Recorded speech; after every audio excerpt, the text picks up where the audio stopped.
This is the NBC Theater.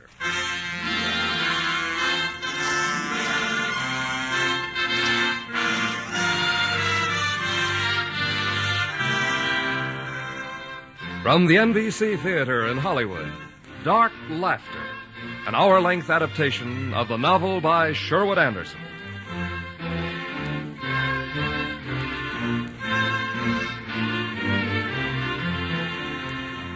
In Dublin, Ireland, some years ago, there lived a nearsighted man of letters who felt that the story of men's actions was less significant than the long rush of their thoughts. He wrote accordingly in what has since come to be known as a stream of consciousness technique. And the influence of that man, of James Joyce, that is, was widely felt among the young American writers of the period. It is an influence plainly discernible in today's story, Dark Laughter, by Sherwood Anderson. For this story takes place largely within the minds of three people, of Bruce Dudley, Aileen Gray, and Fred Gray. What they do is interesting enough, but more significant by far is what they think about what they do. We bring you the inside story as adapted for radio by Ernest Kenoy of NBC. At intermission, we will bring you a transcribed commentary on the works of Sherwood Anderson by Harvey Webster, Associate Professor of English at the University of Louisville. Herewith, Dark Laughter. We begin in a factory in the town of Old Harbor, Indiana. The Gray Auto Wheel Factory in the year 1925. The whir of machinery, the smell of turpentine and varnish. A workman, Sponge Martin, brushes on varnish steadily with a heavy, veined, gnarled hand. Beside him stands Bruce Dudley. Pass over the varnish, son. Huh? Pass the varnish over. Oh, here. Sponge, how do you get the brush marks out? Well, sir, it's practice. Takes years, Bruce. But let me tell you can't learn in no factory painting auto wheels. New wheel. Coming over. No, sir, I learned painting in my own shop. Carriage painting. Did I ever tell you the time I cussed out old Gray, the banker? Young Fred was there, too. Never figured I'd be working for him. You're dripping, Bruce. Hold the brush up. Well, there was this carriage, a real derby. And there was old Gray hollering at me. It's my carriage, he says. You got to do what I say. Get it done in a hurry. New wheel. Well, it just happened that I had about 4 good shots inside of me that day, so I told him ain't nobody can make Sponge Martin turn out a bum job. Told him to get out of my yard before I booted him out. Let him haul the governor in a livery hack, I says. Then me and the old lady got a quart of whiskey and knocked off for the rest of the day and went fishing. She was good looking then, my old lady. Even nowadays, when she gets into a quart, she acts up just like a kid. Makes me feel like a kid, too. Smooth on the varnish. Stroke. How many times has he told you that story, Bruce? It's a good story. Going fishing with a bottle. Lying on a sawdust pile down by the river. That's the river you used to swim in, Bruce. Bruce? Oh, that's my name. It's funny, Bruce Dudley. You got the name when you came into Old Harbor. Funny. I'm back in the town where I grew up. With a new name. Bruce Dudley. That makes you different from me. New wheel. Bruce, new wheel. Huh? Oh, okay. That was the night I came home and found my girl, Bugs, we called her, only 15, and there she was. With this varnish doesn't go on easy. Funny about Mark Twain. Why am I thinking about Mark Twain? The river, you remember? River in Huckleberry Finn. Old Harbor is on the Ohio. Big, slow, deep river. Crawling down between the mud banks of an empire. Creeping slowly down past mud banks, miserable little towns. Rivers powerful as ever, strange as ever. But it's silent now. Not like it was for Mark Twain. What took you down the river, Bruce? Always wanted to, since I was a kid and read Huck Finn. What took you down the river, Bruce? Mark Twain. No, I guess it was Bernice. She wasn't to blame. You started things wrong yourself back in Chicago. She didn't want children, not by a man like you. You were flighty, that's what she said. Couldn't write. Drifted into newspaper work, but you couldn't write. Plenty of guys are making a mess with words, writing newspaper jargon, junk, trash. Like Bernice. New wheel. Coming over. If you could handle words like Sponge uses a brush, quick hands, deft hands, if you could handle ideas that way. Bernice wrote a lot of words. The back room in Chicago. But can you lay thoughts and images on paper the way Sponge Martin lays on varnish, never too thick, never too thin, never lumpy? Bernice was writing a story about lovers back in Chicago. How did it go? This lonely man falls in love with a wax figure in a shop window. He thinks it's a woman. How shall I finish it, John? What would she think if she knew you were Bruce Dudley now, painting wheels next to Sponge Martin? How shall I finish the story, John? Go ahead, smile at her. She can't stand that. You were sitting in the apartment in Chicago, smiling. She didn't like that. John, you're not listening to me. Supper? The chops aren't done. I asked you about that story. I could end it a couple of ways. Turn the chops over. They're burning. I'm not sure how to end that story. You see, this pale man, he's a poet. Why are they always pale? And poets? Now, don't start that again, John. Now, that guy, that painter who did that portrait Never of you. mind. Well, look at it. One ear twice as big as the other, your mouth all twisted to one side. Well, that's distortion. All the work from the German school distorts. You can get effects you can't get in straight painting. Why do you let him make you look like that? The chops are done. For the sake of art. Everything for the sake of art. Studio apartment for the sake of art. Pale young poets for the sake of art. Sit down. They're already salted. Yeah. You remember that guy at that artist party? Worked in a bookstore. Now, there's a hero for you. He writes poetry. He could fall in love with a wax dummy. Tell me something. Why don't you stop it? No, tell me something seriously. Now, do you really hate all men? Maybe you're afraid of them, huh? Is that why you make the heroes of your stories silly, pale poets? Well, that makes women larger. Now, there's a theory. The whole feminist movement is just... What's the matter? Sit down. What are you grinning about? Me? I don't know. Well, you always look like that. What are you smiling Sit about? down. Your chops will get cold. Yeah. For the sake of art. Where are you going? Going to her room. Go ahead, smile. She won't get any writing done tonight. Maybe if she stayed, I could have got her to... Well, I could have told her, you come off your perch, I'll come off mine. Loosen up. Function as a woman, let me function as a man. Your chops are cold. Comes right down to it, Bernice always runs away. She won't stay in there and cry. No. Bernice isn't the crying kind. She'll get out of the house till you're gone, then maybe she'll work on that story. But she can't come out this way with you sitting here. What's the matter with me? Am I waiting for her to come out so I can punish her some more? Am I a sadist? Have a cigarette. Go ahead, light up. Now, folded hands, waiting for her. Smile. That'll get her. Smile. What's the matter with me? What am I doing? What's that? She went through. She went out and you didn't look up. Just sat there smiling. She thinks you're laughing at her.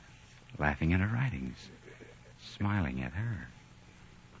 Why did I marry Bernice? She thinks you're dead. Cold and you stink. You drop behind, you're dead. Suppose she's behind. Suppose she's wrong. Well, it's better that way. Figure you're a chump now. You were a chump to get married. What did I do now? Did I sit in the dark? Look out the window? You went to see Tom Wills. He was down at the newspaper. Fill it up, Herman. What was the name of that speak across from the paper? Raw whiskey. Straight out of a backyard still. Now, listen, Herman. I steer a lot of people in here. Give me the good stuff. He wanted to write a novel like every newspaper man I ever knew. Tom, why do you want to write a novel? I don't know, John. Fill it up again. Why do you want to write a novel? You're a hard-boiled guy, aren't you? Not tonight. Yeah, there's a note I want to strike, John. Impotence. Impotence? Yeah. All the people you see on the street, tired out, impotent. Now, what's a newspaper? The most impotent thing in the world. And movies are 10 times worse. Guy from the Eagle was out in that place, Hollywood. He says all the people out there are like fish with their fins cut off. impotence crying out to God that is beautiful and big and effective. The whole Pacific coast. And how about me? How do I do? Sit at the city desk and chase reporters around town. One day a murder gets 6 lines, and the next day, if they did the same murder, it'd get played up in every paper in town. What's it all about? That's what I ought to be writing a novel about. Impotence. Only who wants to read stuff like that? This stuff's worse than usual. You don't turn art out like Hamburger, do you, Tom? I mean, you can't sit and spew up stories about pale young poets. John, you can't touch it. It's beyond reality. You gotta sense things. Here, drink up. Yeah. Look, Tom, suppose I came home one night and walked up to Bernice and cracked her across the face. Now, suppose I threw a typewriter out the window. Suppose I told her, no more driveling words here. Words are tender things. You leave craftsmanship to me. You having trouble with Bernice? Suppose I told her I'm going towards writing slow, careful, humbly. I'm a working man. You get in line and be a working man's wife. You quit? You walk out? I didn't even see her go. I was smiling. She never liked that. Tom, I'm setting out on a voyage of discovery. Thought I'd take a little trip into myself. Look around a little there. Maybe I'll turn out to be a poet. Maybe I can get to do something with my hands. Maybe I'm a lover of mankind. That's why I can't stand Bernice anymore. This whiskey stinks. She'll think I'm on a drunk, you see, Tom? Now, you call up in a couple of days, ask where I am. Give me a chance to get off. I got 300 I held out. And I'm heading downriver. Herman, another pint. Getting out of Chicago. Herman, another pint here. Herman, another pint. Herman, another pint. Getting here. out of Chicago. I'm getting away from Bernice. Where are you going? Away from Chicago, downriver. Get me a rowboat and drift. Maybe I can take hold. Is that what you did? I gotta get out. What's your hurry? Gotta get out, away from Bernice. Away from Chicago. What's your hurry? Take it easy. Now, take it easy. The river flows easy. Slow work getting downriver. June, July, August, September in New Orleans. New Orleans. After a while, when cool days come, you mosey along up north again. When you're alive, a surge of thoughts and fancies in the mind. Now, if you could organize them, make them work through your body, you could use them then. The way Sponge Martin uses a brush, lay them on paper the way Sponge lays on varnish. You can varnish wheels in a factory. Think of anything you want to. And the more skillful your hands, the easier it is to think. Stroke, stroke. Get the varnish on easy. Pull the brush easy. If a man got so he could use his own feelings the way Sponge uses a paintbrush. Stroke, smooth it on stroke. Easy with a brush. So I told old Gray Sponge to is talking get to him. himself out of my yard. How many times has he told you that story, cussing out old Gray, the banker, in the carriage yard? You see, I'd had a couple of shots in me. Get the varnish on even. Stroke, stroke, stroke.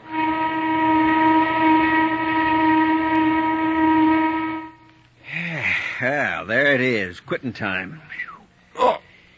Saturday night and supper on the table. Man. Here, Bruce, get all the varnish out of them brushes.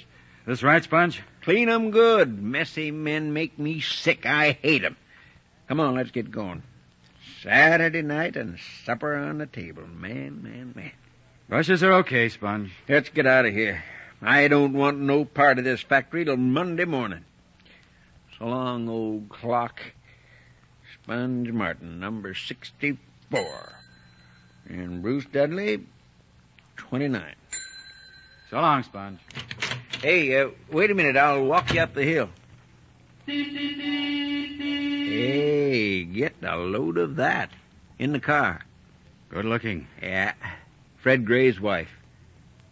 She's looking at you, Bruce. Listen to her hooting for young Fred. Say, why don't you come down for dinner Sunday, Bruce? Me and the old lady going to have a chicken or something. Why don't you come on down? looking at you, Bruce. The woman in the car, she's looking at you. Why am I thinking of the Bible? And Judah said unto Onan, Go unto thy brother's wife and marry her, and raise up seed to thy brother. That's one book I never got tired of reading, the Bible. She's looking at you, Bruce. The woman in the car. That woman's took a shine to you, Bruce. You better look out. How many things can you think about at once? What are you thinking about when you walk? When you look at that woman in the car. Well, how about it, Bruce? You gonna come down to the house for dinner Sunday? All right. I guess I can get a bottle, too, huh? There's a young doc living down at the hotel. He ought to come across with a prescription. Listen to her, Hunk. He's been coming down to the factory for young Fred real often. Been looking you over, too. Well, come on. What does she think? What does she think of Bruce Dudley? What does she think about everything? What does she think? He looks like someone. I can't remember. He looks like someone, though. Someone in Paris? Rose Frank's apartment. You don't want to do anything crude now. You can get anything subtly if you want to. Just what is it you want? Remember, you're a lady. Plenty of women go after a man openly. Drive straight at them. You got your husband that way. Where is Fred? I suppose I should be satisfied, but you can't help thinking thoughts. If you can't keep your mind in order, keep it out of sight. He's out of sight. That factory hand. Just for the sake of argument, I don't want to be loved by a man like that. But just for the sake of argument, well, suppose I did. Anyway, you made your choice. Add it up. Look at me. Stuck in an Indiana town. But on the top of the heap, marriage, a house, clothes, an automobile. That laborer, he didn't look like the others. He's taller than Fred. Taxi cabs in Paris sound funny. Beep, beep. I wonder if I could have seen that man in Paris. Ridiculous. At Rose Frank's apartment. How nice to see you, dear. You look lovely. Rose had a queer, vacant look in her eye that night. And that man was there. Him? I don't know, some artist or other. How do you like Paris, dear? He didn't even look at me. He just sat there. How do you like Paris, dear? Oh, it's wonderful. I'm so glad Daddy could send me. Have you been stirred, moved by the life over here? Well, Are you just a stupid, self-satisfied American girl looking for a man? Here, get me a drink, Fred. Okay, Rose. Fred, very nice boy. No, don't go away. I've been up against something tonight. I've got to talk. Now and then something happens to a human being. I don't understand. It might Rose. even happen to a nice, rich American like you. And when it happens, you've got to explode. Here, everybody listen. What is it, Rose? Do you mind if I sit down here? I'm Fred Gray. I'm Eileen Albert. Here, quiet, listen. I was there, you understand.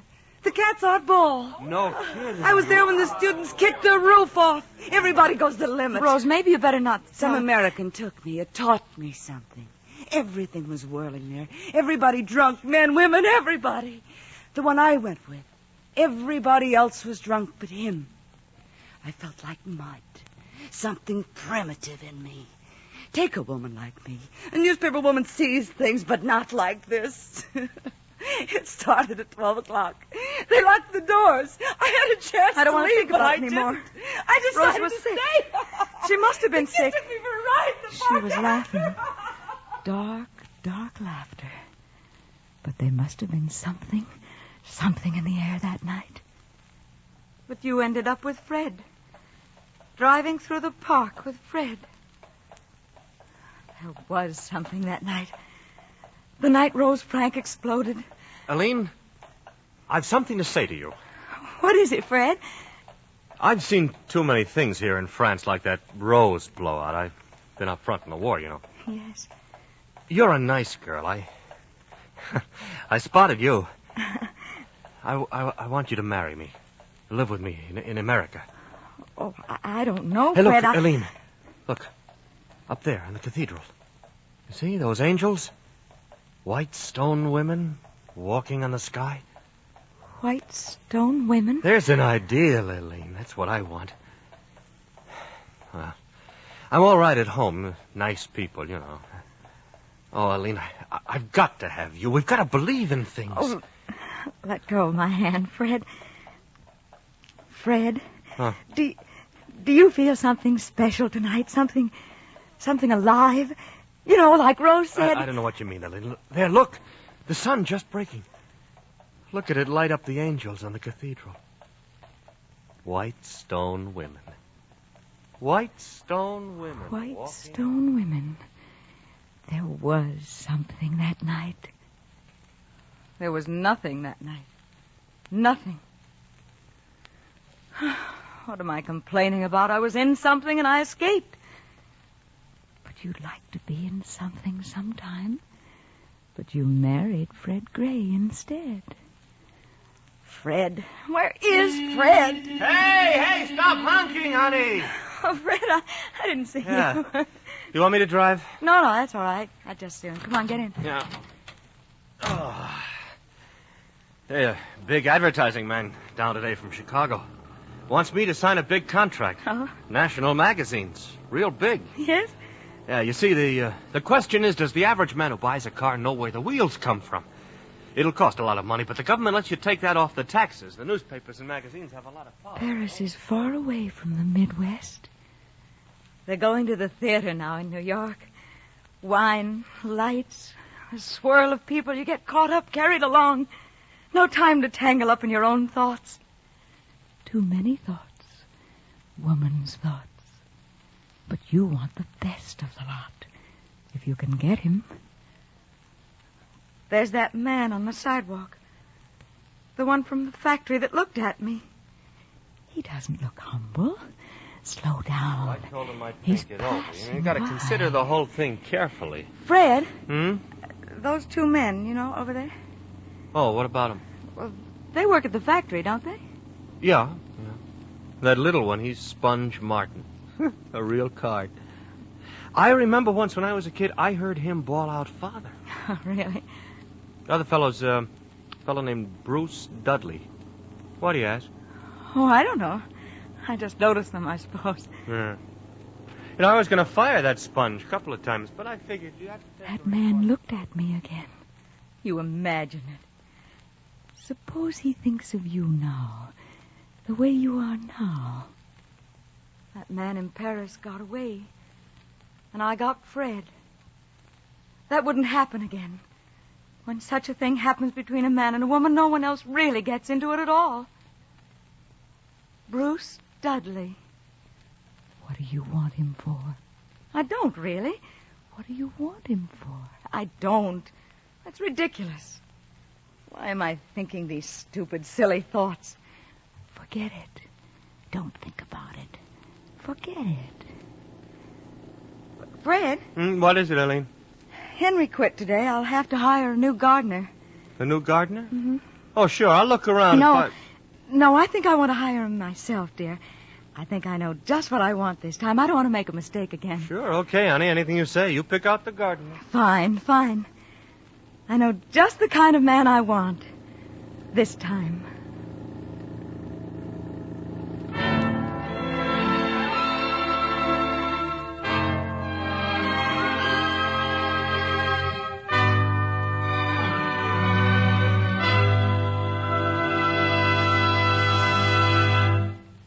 From Hollywood, the NBC Theater is bringing you a radio version of Dark Laughter by Sherwood Anderson. If you're interested in supplementing your enjoyment of these NBC Theater productions with home study under college supervision, be sure to listen to the announcement at the close of this program. And now, our intermission commentator, Mr. Harvey Webster. When Sherwood Anderson was 60, he made what still seems the definitive statement of his intentions as a writer. "I think," he said, "that writing or painting or making music is merely a tool a man can sometimes use to get at this business of living. It is all wrapped up in this other thing, a man's relationships, his handling of relationships, his striving, if you will, for the good life.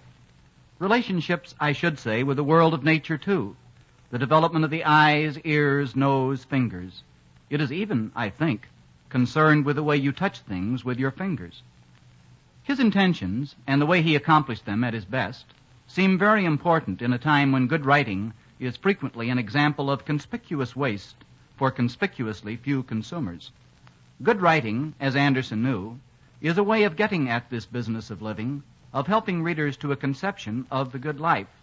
It is a way to finding ourselves, to becoming more alive than dead, to becoming, in other words, what we too rarely are. In his books, Anderson shows us, most pertinently, how dead we are while we think ourselves alive. Things are in the saddle and they ride mankind. We spend our lives preparing to live, but we don't get around to living. We make money and we think. We hug virtues until we suffocate them. We strive to embrace God and kiss mammon. We become as mechanical as refrigerators and live lives of quiet desperation. Anderson tries to show us, at his best he does show us, that in striving to become more than human, we have become greatly less. The books in which Anderson vividly shows what we are and what we should be are fewer than one might wish. Winesburg, Ohio, profoundly demonstrates how the good too often becomes the grotesque. Poor White shows the danger in the machine made God. Tar, a storyteller's story, and Sherwood Anderson's memoirs, autobiographical volumes that are as good as any in our era, tell us what we are and what we could become.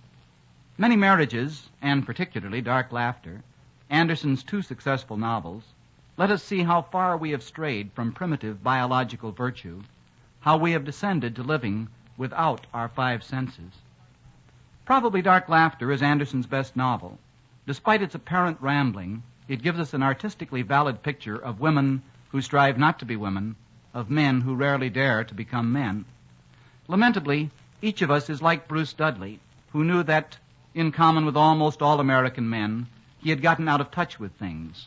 Stones lying in fields, the fields themselves, houses, trees, factory walls, tools, women's bodies, sidewalks, people on sidewalks, men in overalls, men and women in automobiles.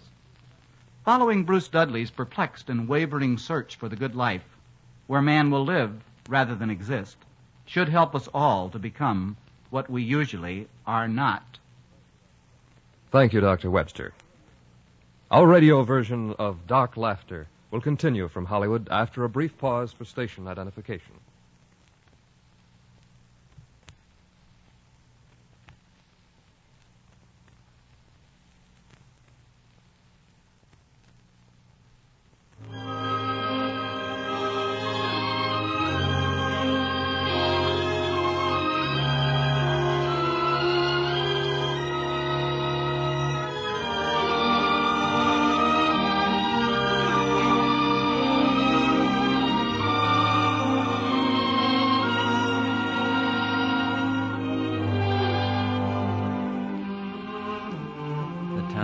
Past. And in the garden at the top of the hill, Bruce Dudley kneels at the row of flower beds. The gray house rises white behind him, and in the valley the black stacks of the factory stand out against the winding form of the river. The outer world is calm. Bruce kneels silently in the fresh-turned earth. But the mind rushes on. The inner story of the mind goes on. Well, she's got you now. Which one of these things is weed? Pull 'em all up. What's the difference? What kind of gardener are you? Gardener? That's what the newspaper ad said. And you might as well do the job well. You're not artist enough to find an outlet in the arts. You write poems, or what might call poems. Maybe you're a poet. How would you like to be known as a poet? Something like being known as a lover. A professional lover. A professional gardener. Let it go at that. That's what the ad said. Well, newspapers have some use, I guess. Tom Wills didn't think so. Remember back in Chicago? 300,000 readers, he said. Think of it, man. 300,000 readers. Think what that means. 300,000 pairs of eyes fixed on the same page at practically the same hour every day. Fixed on the same page at practically the same hour every day. 300,000 minds supposed to be at work absorbing the contents of a page. And if they really were minds, what would happen? An explosion that'd shake the world. Man is dumb, deaf, blind. Could Chicago or Akron or modern war or radio or governments, could such things go on blandly if all 300,000 weren't intellectual and emotional morons? Herman, dig out another pint, will you? Doesn't seem to matter to me. Mattered a lot to Tom. He was hurt by it. Well, anyway, she's got you now. Eileen Gray. It was simple, that ad. You play games like that. Make believe there's something between you and some beautiful woman. Most men spend their lives at just that game, imagining. Sometimes you win, though. Sometimes the woman you love wants you. How do you know? Never mind, I know. I knew when I first came into the garden. You took your hat off. Real humble. I'm Bruce Dudley, ma'am. I saw your ad. Bruce Dudley? I've been working down at your husband's factory, but I quit. You see, well, spring's coming, and I want to work out of doors. I see. I don't know anything about gardening. Matter of fact, I'm quite stupid with my hands. If you take me, you'll have to tell me everything. You don't sound like a laborer, Bruce Dudley. I'll try my best, ma'am. Look at the ground. Shuffle your feet. Go ahead. Try to look like a laborer. Play out the game with her if she's willing. It's a long game. 4 weeks now. I guess I'm in love. That's what it must be. How about her? That doesn't matter. At least she's willing to play with the thought of it. She's there now, by the garage door. I didn't see her come out. Coming down the path. A lovely woman. I've never really seen a lovely woman before. Bernice? Bernice threw the possibility of loveliness aside. She threw womanhood aside. Too busy. Too much like you, that was it. She's standing over you. Go ahead. Play the game. Play the game. Good morning, ma'am. Good morning, Bruce. Go on weeding. You're a gardener. Don't look up. Is she looking at me? Does she know? Well, take it easy. Don't worry. You haven't done anything yet. Just play the game. She's playing it. That gown came from Paris. You don't usually wear that sort of thing for gardening. It's spring now. The earth is growing warm. Time for plowing. Does she know? That's the part of the game that's difficult.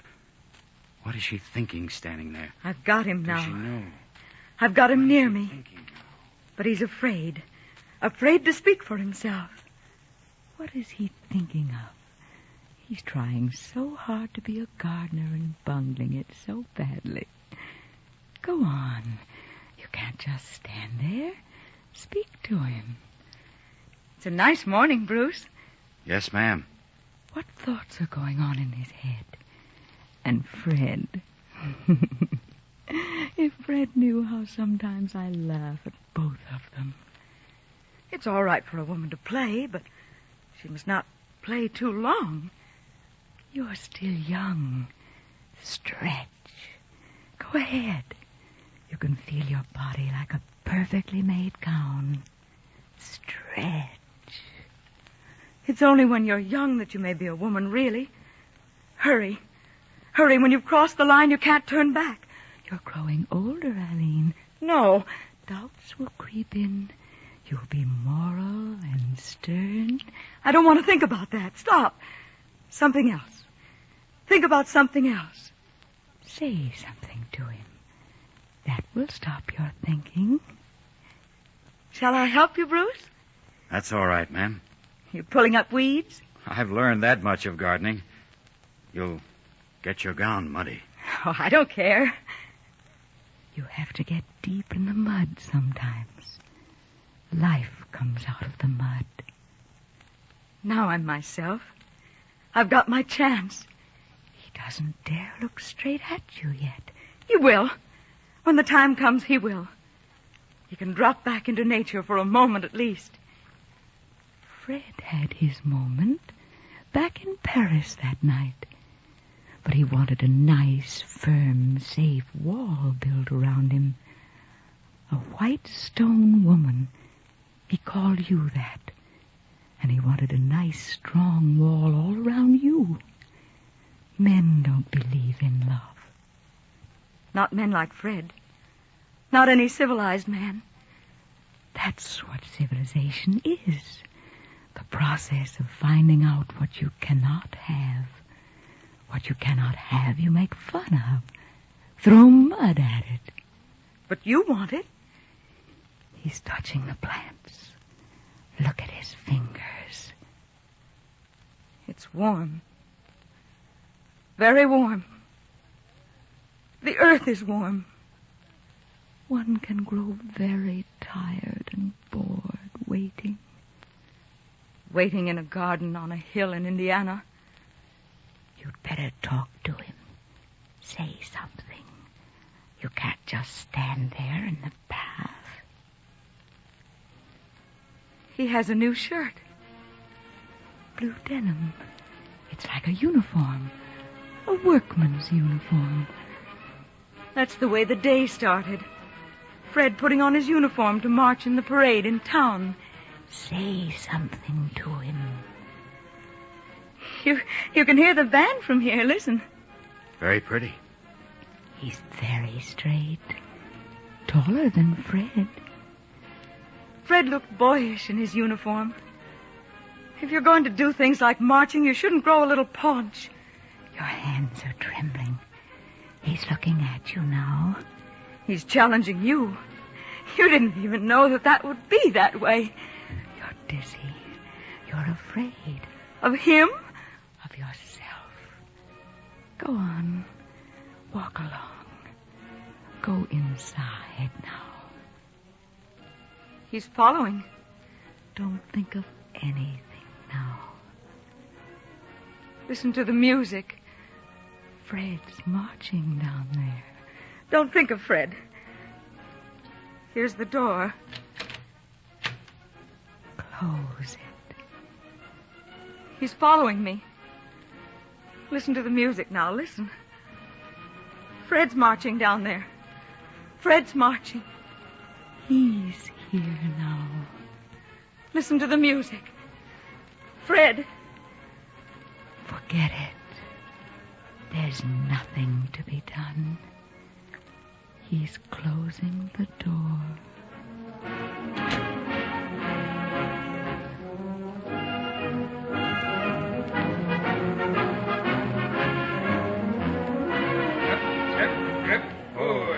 Tip, rip, four, hup, tup, rip, four. Great thing in Armistice Parade. You're out of step. Hup, tup, thrip, four. Oh, it's like riding a bicycle. Comes back to you. Now, what was I thinking about? The parade. Great thing. Old Harbor, right in there with Paris and London and New York. Great thing. Oh, there's the mayor and the governor.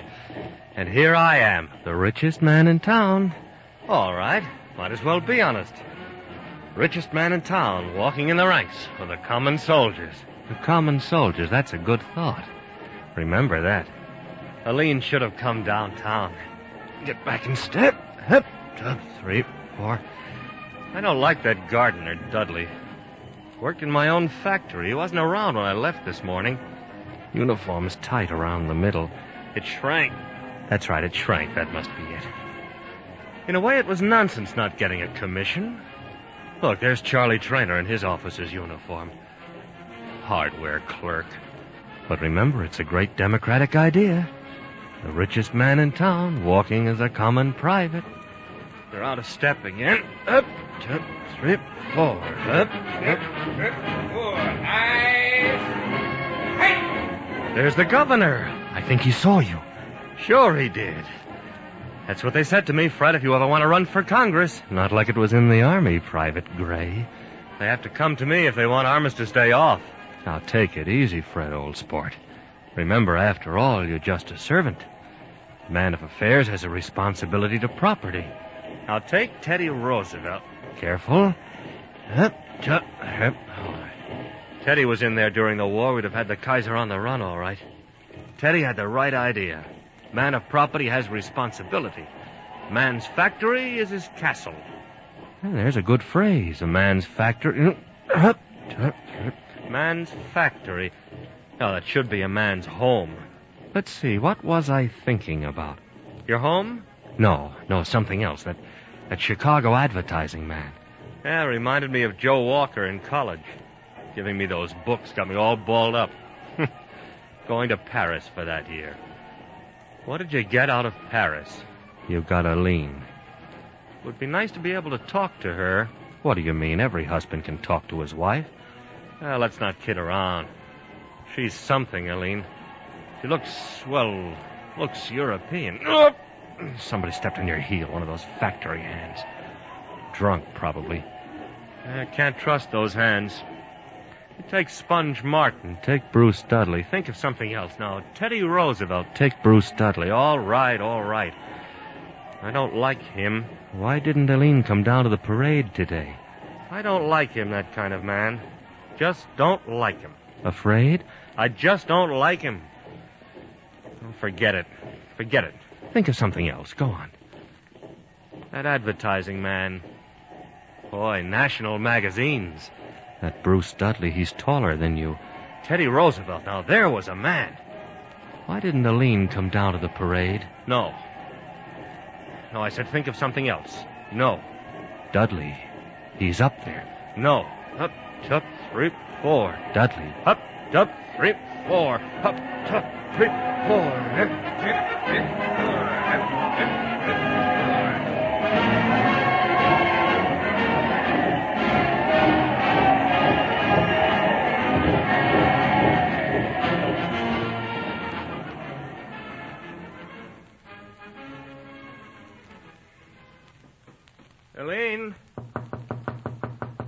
Aline, I'm back. Are you up? Fred? Yeah. All right, come on in. Oh, Is the parade over, Fred? yeah. Oh, you should have been down, Aline. Oh. Belts are tight. I think maybe I wrapped the puttees too tight. The governor came up to me afterwards. Oh? Quite a parade. Hey, where's that gardener? I didn't see him when I came in. Oh, he's gone. Gone? Mm-hmm. He left this afternoon. I knew you couldn't trust those kind. Did he say anything? No, he just left. Oh, isn't it time you dressed for dinner? We're going over to the Wilmots. Yes, I know. What a parade.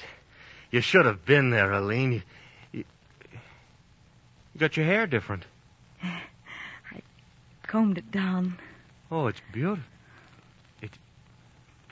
It's beautiful. You know, you are... Oh, you're beautiful, Aline. It's all right. I won't muss your hair. I don't care. It's all right? It's all right, Fred. It's all right now, Fred. Aline, you don't mind? I mean, well, your hair. No, Fred, no. I don't mind.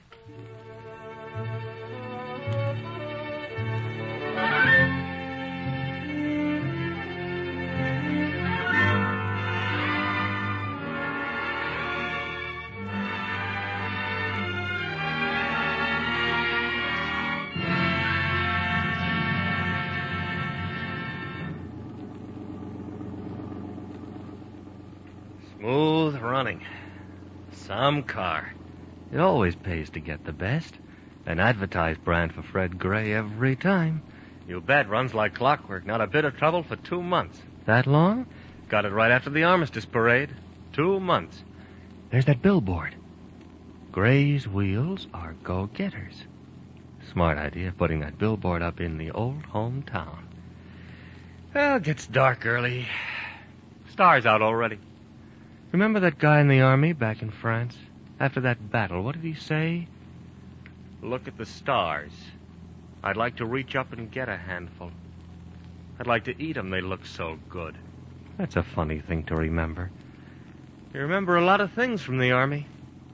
Even a private has things to remember. That was some parade. Some parade. The richest man marching as a private.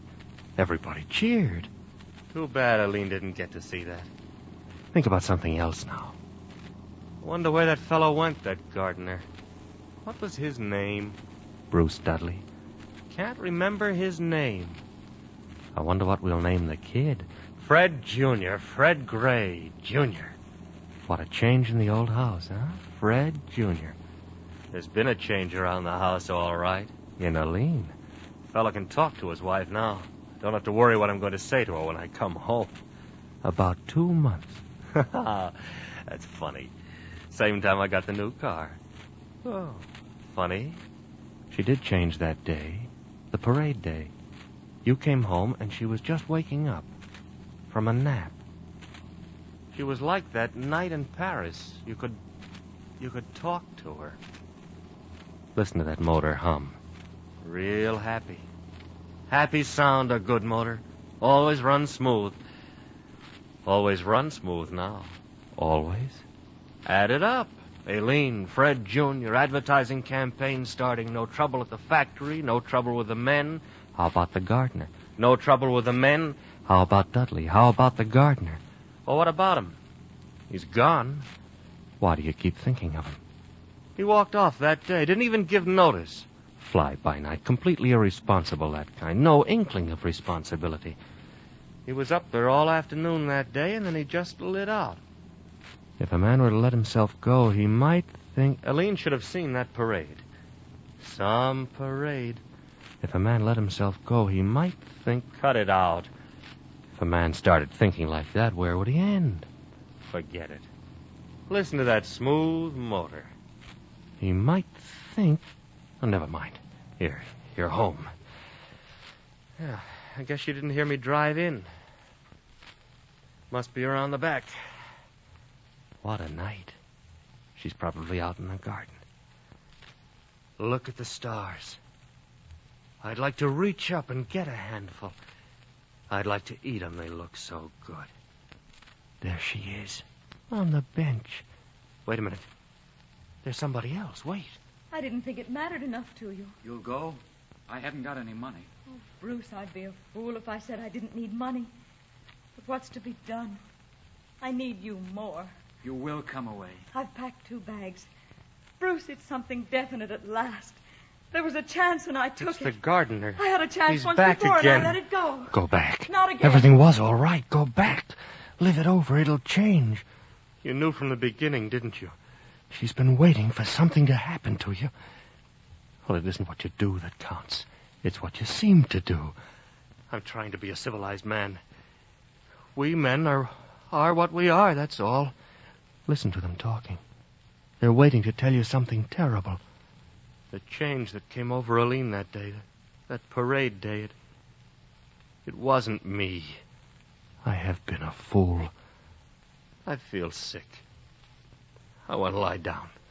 Look at it. Look it square in the eye. Suppose you lose Aline. I feel sick. Think. A Gray of Old Harbor, his wife running away with a common laborer. Men turning to look at you on the street. Women expressing sympathy.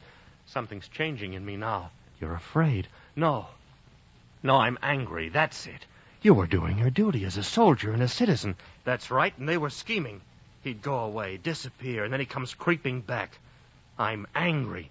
Fiery angry. Furiously angry. No, I'm sick. What does a man do? I can walk out there now. Demand an explanation. Then what? You kill the man. But what does that get you? The best thing is to avoid a scene. Maybe it's a mistake. That's it. If I don't know about it. Aline isn't a fool. She'll get over it. Why don't you go back and then come in noisily? Give her a chance. Don't let her know you know. Sure, she's just a foolish child.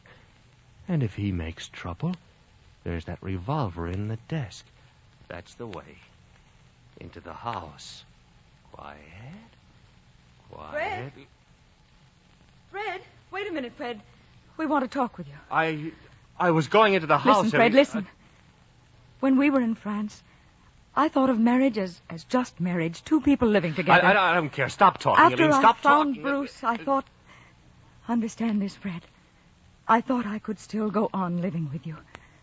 It takes a woman time to grow up. We know Aline, so little of ourselves. Look, Aline, I don't want to I was talk telling about... myself lies, Fred. But now he's come back. No, I can't go on lying, not to him or to you. To go on living with you would be a lie, Fred. Don't stop, Eileen. Stop, I can't please. help it, Fred. Eileen, We're going now. We were only waiting to tell you. it's all wrong. No, don't go, Eileen. Stay here. Give me time. Give me a chance. Don't go. Don't do it. You can't. Come on, don't Eileen, do it. it's No. time. No, don't do it, Goodbye, Eileen. You Fred. don't. Eileen, you can't. You can't, Come Eileen. on. All You right, can't. Bruce. I'll take the bags. Goodbye, No. Fred. Don't do it, Eileen. You can't. Goodbye. Don't do it, Eileen. Don't. Goodbye, Fred. Don't. I'm cold. I'm afraid. There they go. Eileen and in a minute she'll turn back, that's it. She'll turn back. Sure. We'll start a new life. If Eileen goes away with him, she won't have any money. She's got to come back. Now. She's going down over the hill. If she turns back, she'll lose courage, like Lot's wife. Then she'll come back. Then she'll have to come back if she looks back. Eileen! Look, Eileen! She's gone. It's a lie. She'll come back. She knows there'll be talk. She doesn't dare. She'll be coming back up the hill now. I'll take her back. But things will be different. No more foolishness. I'll be the boss. She'll be coming back. She's gone now. Go on into the house. Pick up the paper.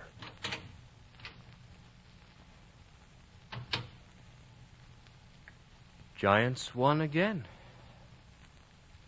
Probably win the pennant this year. There's a gun in that desk drawer. Get it out. Go on. Get it out. It's cold. Listen. One who has been a soldier. A man who is really a man doesn't sit calmly by and let another man go away with his woman. You should be angry. I can't. What should I do? You should be angry with him. This Bruce Dudley. I can't. I don't know. You should be angry with him. That Chicago advertising man. What did he tell me about national magazines? I won't go into that advertising scheme. I don't care what they think. It's up to me. I make the decision. I do. What am I doing with this gun? She can't. She can't be such a fool. She can't. She can't. She can't. She can't. What did you do that for? Shut out the big window. Have to call Jack Tyndall tomorrow and get it replaced. Put the gun away. I'm tired. I want to sleep. She was sort of more like a mother. You could talk to her. Lie down on the couch. More like a mother. Eileen. Tired. Very tired. A mother wouldn't run off that way from her child. No. No, sure, she'll come back. She's just saying goodbye to him down by the river, that's all. She comes from good people. Her father is a man to be respected. What's the matter with you? You're crying. I'm just tired. Man has a right to be tired after a day at the factory. I'm just tired. Wait a minute. What's that? Voices. They're coming back. They're coming back. She'll see who's the man in the gray house. No. No. Nobody. You can say she's gone to Chicago. She's gone to Chicago. She's gone to Chicago. They'll have to stop asking questions. You're a pretty big man in Old Harbor. She's gone to Chicago. Go ahead. Smile. A brave man smiles. You're out of it now. Look on the bright side. You don't have to play a part anymore to be a man to some woman's woman. You're out of it. It's up to him now. She's gone to Chicago. That Bruce. Her shoes cost $20, $30, $50 a pair. A workman. A gardener. A factory laborer. Oh, that's funny. That's very funny. Why can't I laugh? Why can't I laugh? It's very funny. And why can't I laugh? Why can't I laugh? It's very funny. Very funny. And why can't I laugh? Why? Why can't I laugh? She's gone now. Why can't I laugh?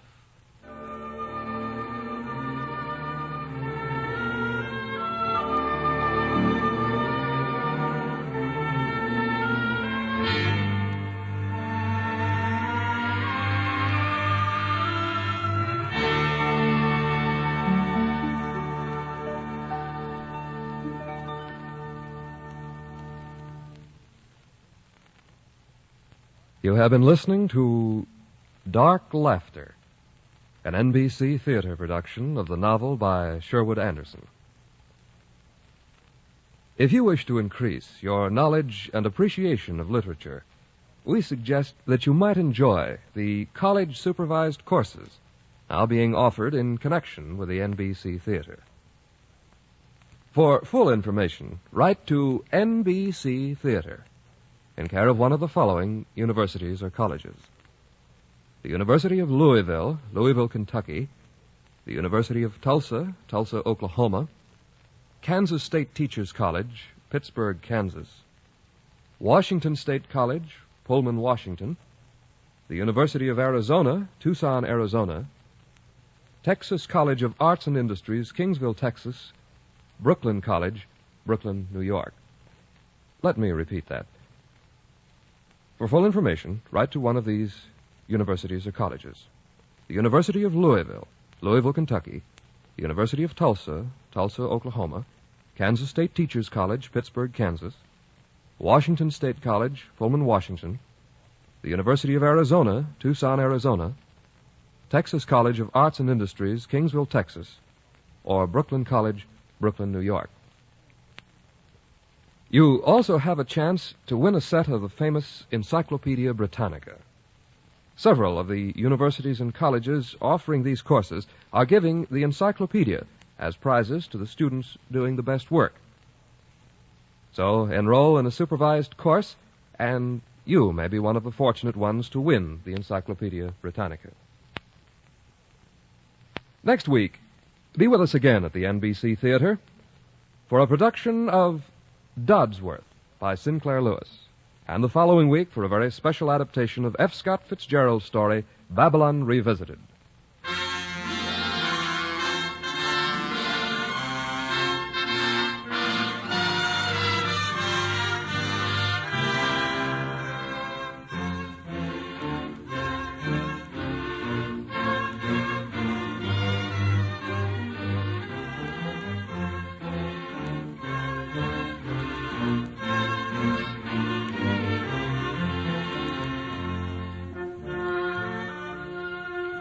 Dark Laughter was adapted for the NBC Theater by Ernest Kenoy. Whitfield Connor was Bruce, Vivi Janis, Aileen, Larry Dobkin, Fred. Parley Bear was Sponge, Helen Andrews, Bernice, Tom Holland was Tom, Gloria Hunter, Rose. Your announcer, Don Stanley. Our intermission commentator was Harvey Webster, whose commentary was recorded. The director of the NBC Theater is Andrew C. Love.